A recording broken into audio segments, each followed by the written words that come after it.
ETF index mutual funds నేర్చుకుని stock మార్కెట్లో రాణించాలనుకుంటున్నారా? వెంటనే ఈ నెంబర్కి కాల్ చేయండి. హలో నమస్తే, వెల్కమ్ టు సుమన్ టీవీ. ప్రస్తుతం మనతో పాటు motivational speaker and personality development coach Ram మెట్టు గారు ఉన్నారు. వీరితో ఈరోజు కొన్ని విషయాలు మనం డిస్కస్ చేద్దాం. హలో అండి రామ్ గారు, నమస్తే. సో ఒక రిలేషన్షిప్లో లవ్ కానీ రెస్పెక్ట్ ఇంకా ఆ కేర్ ఆ ఫీల్ అంతా కూడా లాంగ్ టర్మ్లో సస్టైన్ అవ్వి ఉండాలి అంటే మనకి ఆపోజిట్ పర్సన్ కాంట్రిబ్యూషన్ అనేది ఎంత ఉండాలని అంటారు? బోత్ జెండర్స్ అంటే బోత్ సైడ్స్ నుంచి కాంట్రిబ్యూషన్ నెసెసరీ అండి to hold a relationship. It's more like, you can only clap with two hands, right? Exactly. So efforts both sides నుంచి ఉండాలి. That is when relationships can sustain. అయితే ఒకటి మనం అర్థం చేసుకోవాల్సింది ఏంటంటే expectations are not the same. అంటే ఇప్పుడు ఒక రిలేషన్లో ఒక అబ్బాయికి ఒక అమ్మాయికి చూసుకుంటే ఎక్స్పెక్టేషన్స్ ఎప్పుడు కూడా సేమ్ ఉండవండి, రెస్పాన్సిబిలిటీస్ కూడా ఎప్పుడు సేమ్ ఉండవు. సో వీ షుడ్ అండర్స్టాండ్, అంటే ఒక అబ్బాయి ఏం ఎక్స్పెక్ట్ చేస్తుంటాడు యాజ్ ఎ హస్బెండ్ కానివ్వండి, యాజ్ ఎ పార్ట్నర్ కానివ్వండి, ఏం ఎక్స్పెక్ట్ చేస్తాడు, అలాగే ఒక అమ్మాయి నుంచి ఏం ఎక్స్పెక్ట్ చేస్తూ ఉంటాడు ఇన్ ఎ రిలేషన్షిప్. సో ఇవి క్లియర్లీ కనుక if people understand, most relationship sustain అవుతాయి. అయితే మోస్ట్ ఇంపార్టెంట్ ఎలిమెంట్ ఏంటంటే మెన్ ఆల్వేస్ ఎక్స్పెక్ట్ రెస్పెక్ట్ అనమాట. సో ఈ రెస్పెక్ట్ అనేది ఎక్స్పెక్ట్ చేస్తూ ఉంటారు ఫ్రమ్ ది అదర్ సైడ్. ఇది లేనప్పుడు మీరు ఎంత బాగా కేర్ తీసుకున్నా, ఎంత చూసుకున్నా రెస్పెక్ట్ ఇవ్వట్లేదు అని అంటే సమ్వేర్ ఆ డిస్కనెక్ట్ అనేది స్టార్ట్ అవుతూ ఉంటుంది అనమాట. సో మెన్ కి ఏంటంటే ఆ రెస్పెక్ట్ అనేది ఇంపార్టెంట్. అన్కండిషనల్ లవ్ ఉన్నా కానీ, అన్కండిషనల్ లవ్ ఉన్నా if you're not respecting, he is still not going to stick on. So అది ఆ రెస్పెక్ట్ అనేది చాలా ఇంపార్టెంట్. తెలియకుండా ఎలాంటి మిస్టేక్స్ చేస్తూ ఉంటారంటే, వెన్ ఐ సే రెస్పెక్ట్, నేను ఏవండి అని పిలవాలి అదంతా కాదు నేను చెప్పేది ఇక్కడ. ఇట్ ఈస్ మోర్ అబౌట్, సొసైటీలో he faces a lot of pressures, like financially కానివ్వండి, లేకపోతే కెరియర్ వైజ్ కానివ్వండి. సో ఒక కంపెనీలో వర్క్ చేసేటప్పుడు వాళ్ళ కలీగ్స్ నుంచి లేకపోతే వాళ్ళ సుపీరియర్స్ నుంచి ఎంతో ప్రెషర్ వస్తూ ఉంటుంది. వాళ్ళు ఎంతో కొంత నెగటివ్ ఫీడ్బ్యాక్ ఇస్తూ ఉంటారు, ఏంటి నువ్వు ఇలా చేస్తావు, ఏంటి అలా చేస్తావు అనుకుంటే, whatever it is. Wife నుంచి సపోర్ట్ రావాలి. ఐ నో నీ క్యాలిబర్ ఏంటో నాకు తెలుసు, నీ పొటెన్షియల్ ఏంటో నాకు తెలుసు, యూ కెన్ డూ ఇట్. అలాగే ఫ్యామిలీ మెంబర్స్ అందరూ విమర్శించినప్పుడు for whatever reasons, wife కనుక సపోర్టివ్ గా ఉంది అని అంటే, she has to stand. That is the biggest strength అండి. Man expects that. ఏంటంటే నా వైఫ్ అనేది she should give me respect when nobody else is giving, or మిగతా వాళ్ళు ఇచ్చినా ఇవ్వకపోయినా she should give me respect.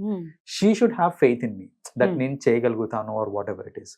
So అలా కాకుండా పద్దాకా ఇప్పుడు చూడు మీ ఫ్రెండ్స్ అందరూ ఈ కార్స్ కొనుక్కున్నారు, ఆల్రెడీ ఫ్లాట్స్ కొనేసుకున్నారు, మనం ఇంకా రెంటెడ్ హౌస్ లో ఉన్నాము, ఇంకెన్నాళ్ళు ఇట్లా నువ్వు ఇంతేలే నువ్వు మారవు, ఇట్లా నాగింగ్ చేసుకుంటూ చేశారనుకోండి, ఆ నెగటివిటీ అనేది ఇంకా పెరిగిపోతూ ఉంటుంది అనమాట రిలేషన్షిప్ లో. సో మోస్ట్లీ మెన్కి వచ్చేసరికి this is what they expect.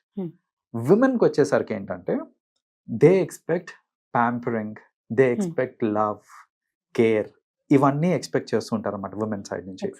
So ఇప్పుడు మీరు ఎన్ని డబ్బులు సంపాదించి తెచ్చినా, మీరు ఎంత లగ్జరీస్ ఇచ్చినా అమ్మాయికి, if you are not asking నువ్వు తిన్నావా, లేకపోతే హౌ వాజ్ యువర్ డే అని అడగట్లేదు, నీకేమైనా లైఫ్లో ఏమైనా ప్రాబ్లమ్స్ ఉన్నాయా, లేకపోతే ఎనీథింగ్ లైక్ దాట్, ఈ కేర్, ఈ ఎఫెక్షన్, ఇవి కనుక మ్యాన్ సైడ్ నుంచి విమెన్కి రావట్లేదు అని అంటే, మీరు ఎంత మంచి లైఫ్ ఇచ్చినా కూడా she will not be able to enjoy the life.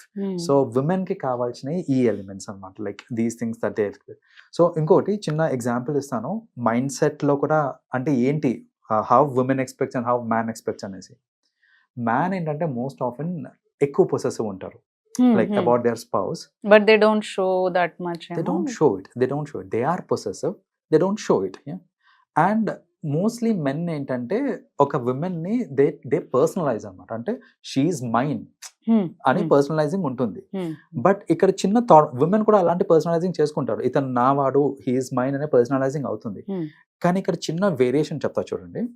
Suppose ఒక రిలేషన్షిప్ లో ఎలిమెంట్ ఆఫ్ డౌట్ వచ్చింది, like you are with someone else క్యా అనేసి ఒక డౌట్ వచ్చింది అనుకోండి.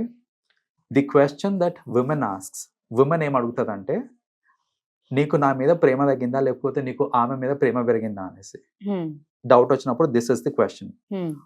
ఒక మ్యాన్ ఏం అడుగుతాడంటే విమెన్ ని, నువ్వు పడుకున్నావా, దిస్ ఇస్ ది క్వశ్చన్. నీకు నా మీద ప్రేమ తగ్గిందా అనే క్వశ్చన్ రాదు. Were you physical with him, నాకు డౌట్ వచ్చింది, సో నేను క్లారిఫై చేసుకుంటున్నా. So did you ever be physical with so and so person అనేసి, that is the question. So ఎందుకు ఈ క్వశ్చన్స్ లో వేరియేషన్స్ వచ్చినాయి అంటే బికాస్ ది థాట్ ప్రాసెస్ లో వేరియేషన్స్ ఉన్నాయి కాబట్టి. సో ఈ వేరియేషన్స్ మనం అర్థం చేసుకోవాలి. ఏంటంటే ఉమెన్ కి కావాల్సింది love, she wants affection. So అది మనం ఇచ్చినప్పుడే ఆ రిలేషన్షిప్ అనేది స్ట్రాంగ్ గా నిలబడుతుంది. అలాగే మ్యాన్ కి కావాల్సింది ఏంటంటే రెస్పెక్ట్. మ్యాన్ ఈ క్వశ్చన్ ఎందుకు అడుగుతాడు అని అంటే it's a disrespect for him if you are leaving this person and going with someone else to be physical. Exactly. So it in a way it's kind of disrespecting or నీకు సత్తా లేదు or whatever it is, that kind of దీనికి వెళ్ళిపోతారు అనమాట. You can't satisfy me kind of thing. So that is the reason why ఈ question అదేంటంటే అనుకోకుండా వచ్చేస్తుంది. he will not think అన్న వే లైక్ అంటే నేనేమన్నా అర్థం చేసుకోవట్లేదేమో, లేకపోతే నేను ఏమన్నా ప్రేమలో తక్కువ చేస్తున్నానని అనుకోకుండా ఇలాంటి థాట్ ప్రాసెస్ వస్తుంటది అనమాట. కాబట్టి అంతవరకు వెళ్లకుండా జనరలీ ఏంటంటే మీరు మీ సైడ్ నుంచి విమెన్ కి కావాల్సిన లవ్ ఇచ్చేస్తే, లేకపోతే మ్యాన్ కి కావాల్సిన రెస్పెక్ట్, మ్యూచువల్ రెస్పెక్ట్ ఇచ్చేస్తే ఇది ఉంటుంది. ఇంకొకటి, we should never take people for granted. This is another thing which generally happens.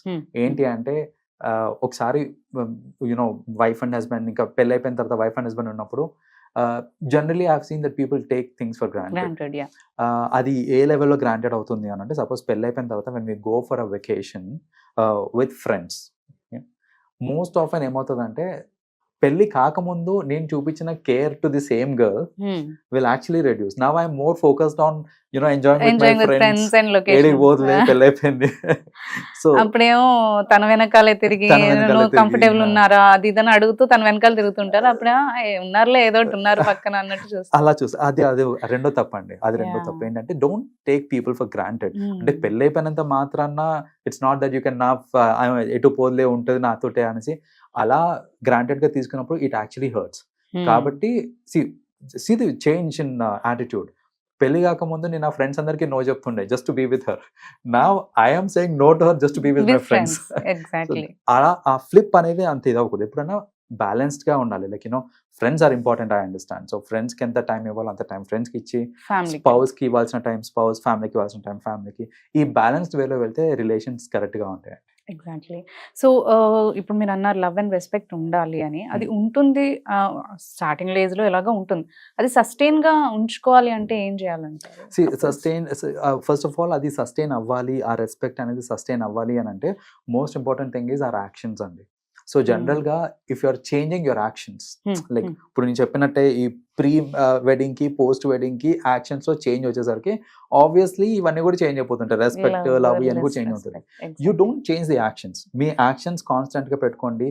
The love, the care, everything that you were showing before, దాన్ని అలాగే కాన్స్టెంట్ పెట్టుకున్నారనుకోండి, automatically that runs in a loop అనమాట. So sustain అవుతుంది. అలా కాకుండా మన actions లో change చేసినా, లేకపోతే మన ప్రయారిటీస్ చేంజ్ చేసుకున్నాం. అఫ్ కోర్స్ లైఫ్ లో ఏంటంటే డిఫరెంట్ టైం పీరియడ్స్ లో డిఫరెంట్ ప్రయారిటీస్ చేంజ్ అవుతాయి.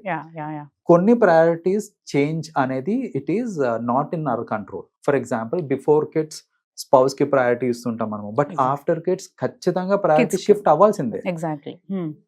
ఇది అర్థం చేసుకోవాలి. ఏంటి అంటే ఆఫ్టర్ కిడ్స్ ప్రయారిటీస్ చేంజ్ అవుతాయి అని అర్థం చేసుకోవాలి.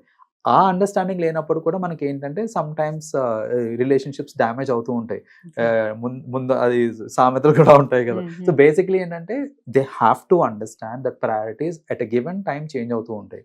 యూనో ప్రొఫెషన్ వైజ్ కూడా ఒక్కొక్కసారి ఏమవుతుందంటే when I change a job or when I change my career, sometimes maybe it demands more of my time.